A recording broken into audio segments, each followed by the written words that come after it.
ప్రమాదానికి కానీ సమాజానికి కానీ ఎవరికి కూడా ఏమాత్రం ప్రమాదం లేదు ఎవరి వల్ల. మీరు అందరూ కూడా అలా చేస్తారు మరి? ఇప్పటి వరకు కాదు, ఇప్పటి నుంచి మీ ఇంటి దగ్గర తల 4 మొక్కలు ఇస్తారా? మీ అందరికీ గ్రూప్ క్రియేట్ చేస్తారు, వాట్సాప్ గ్రూప్ క్రియేట్ చేస్తారు. మనిషికి ఒక మొక్క పెంచండి ఇంటి దగ్గర చాలు. మన వల్ల ఇప్పుడు మనం మీ వంతు బాధ్యతగా ఇంత మీరు ఆక్సిజన్ తీసుకుంటున్నారు, కనీసం మీరు ఒక మొక్కనైనా పెంచారా? ఎందుకని?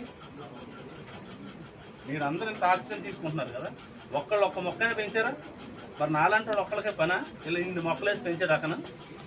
మీ అందరికి ఆక్సిజన్ ఈ పక్కన మామిడి చెట్లు, ఈ పక్కన నేరేడు చెట్లు, కొబ్బరి చెట్లు ఇవన్నీ వేయటానికి నాకు ఒక్కరికి పనా? మీకు ఎవరికి బాధ్యత లేదా? మీ బాధ్యత ఏంటి రేపు నుంచి? గట్టిగా మీ బాధ్యత కరెక్ట్గా ప్రామిస్ చేస్తారా నాకు అందరూ? ప్రతి ఒక్కళ్ళు ఒక మొక్క పెంచండి, సమాజం అదే బాగుంటుంది. మనం ప్రత్యేకించి సమాజం ఏం బాగు చేయగలుగుతాం, మన బాధ్యతను మనం నిర్వర్తిస్తే చాలు, అదే సమాజం బాగుంటుంది. సరే ఇంకా మీరు చెప్తారా?